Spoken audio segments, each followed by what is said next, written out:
બહુચરાજીમાં SMC તવાઈ બોલાવી છે। સ્થાનિક પોલીસ ઊંઘતી રહી અને એસએમસીની રેડ।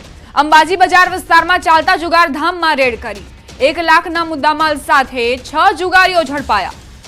જુગારધામ ચલાવનાર મુખ્ય આરોપી મનુજી ગાંડાજી ઠાકોર ફરાર હોવાની જાણકારી છે। 1 લાખના મુદ્દામાલ સાથે આ 6 શકુનીઓને પોલીસે ઝડપી લીધા છે। એસએમસીની રેડ દરમિયાન આ ઝડપાયા છે। જો કે સ્થાનિક પોલીસ અહીં ન પહોંચી શકી તેની નિષ્ક્રિયતાના કારણે જ આ પ્રકારના જુગારીઓ બેફામ બનતા હોય છે।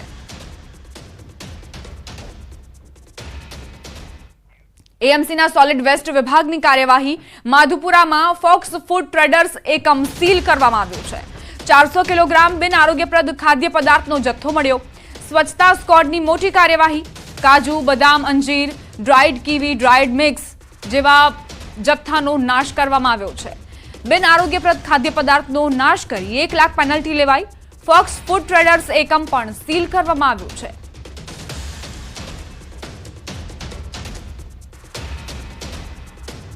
સમાચાર છોટાઉદેપુરથી। નસવાડી તાલુકામાં લાલિયાવાડી રેશન કાર્ડની દુકાનોમાં જોવા મળી છે ખાંડનો જથ્થો પહોંચ્યો જ નથી। સપ્ટેમ્બર મહિનો પૂરો થવા આવ્યો પણ ખાંડ ન મળી।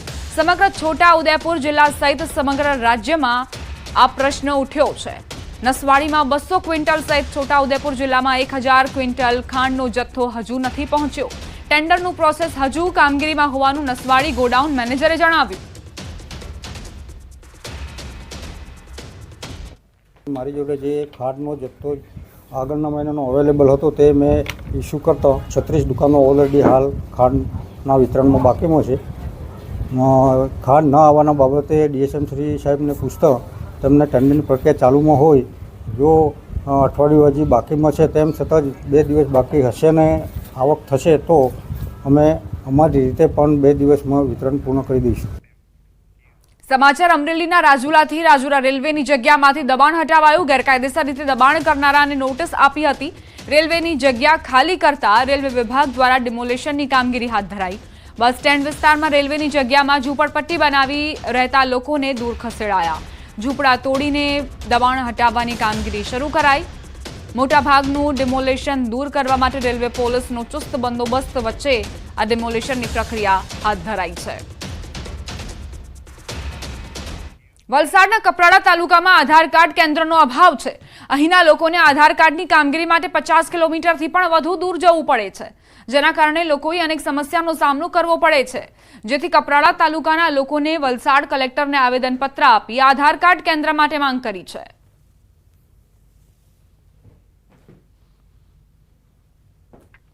અમારા કપરાડા વિસ્તારમાં અંતરિયાળ વિસ્તારમાં બોર્ડર વિલેજોમાં આધાર કાર્ડની કામગીરી માટે અમારા લોકો ખૂબ જ અટવાઈ રહ્યા છે। તે અનુસંધાને આજે અમે માનનીય કલેક્ટરશ્રીને આવેદન આપવા આવ્યા હતા। કપરાડા જેવા વિસ્તારના ઊંડાણ એરિયામાં તમે આધાર કાર્ડની કીટો મૂકો અને લોકોને પૂરેપૂરો લાભ અપાવો। બોટાદ નગરપાલિકાના ફાયર સ્ટેશનમાં વાહનોનો અભાવ।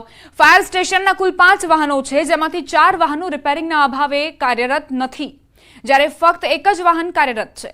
બોટાદ ઇન્ચાર્જ ફાયર ઓફિસર દ્વારા જણાવેલ કે રિપેરિંગના કારણે 4 વાહનો બંધ છે અને 1 વાહનમાં આશરે 10 લાખ જેટલો ખર્ચ થાય છે। સાથે જ 4 વાહનોનું પાસિંગ ઓક્ટોબરમાં પૂરું થાય છે। 4 વાહનોને 15 વર્ષ પૂરા થવા પર પાસિંગ પણ થઈ શકશે નહીં, ત્યારે નવા વાહન ફાળવવા માટે સરકારમાં રજૂઆત કરાઈ છે। બોટાદ જિલ્લામાં 100થી વધુ જીનિંગ મિલો આવેલી છે।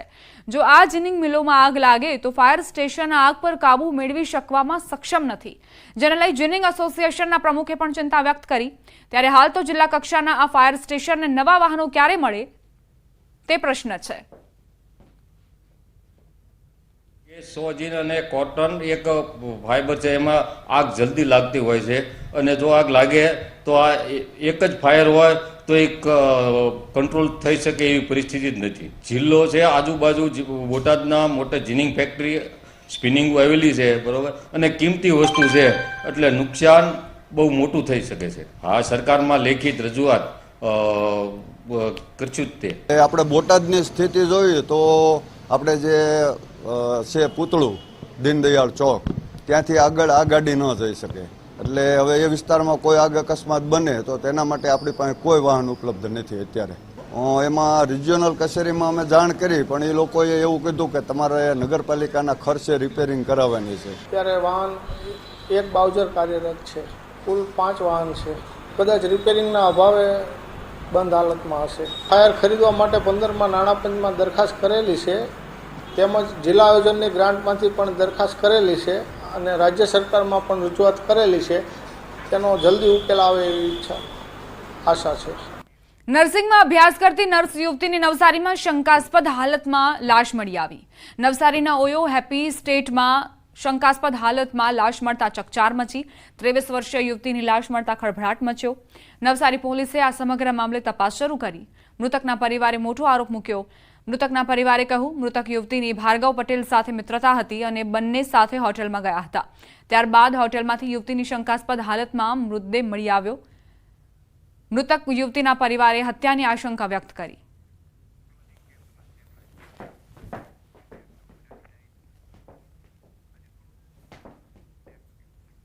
આ સાથે જ બુલેટિનમાં અત્યારે બસ આટલું જ. વધુ અપડેટ્સ માટે આપ જોતા રહો ન્યૂઝ 18 ગુજરાતી.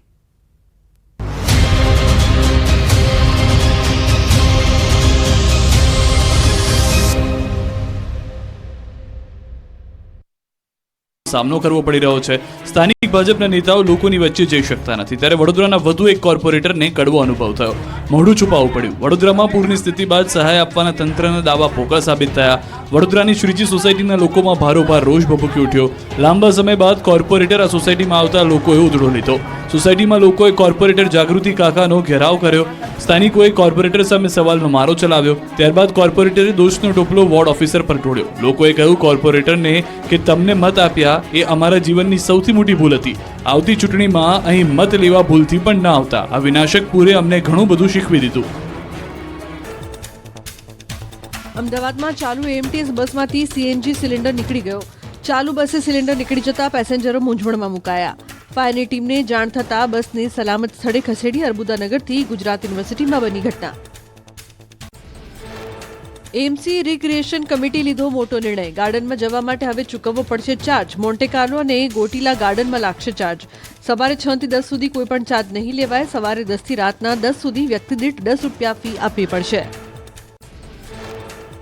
સ્કૂલના વિદ્યાર્થીઓની શિષ્યવૃત્તિ માટે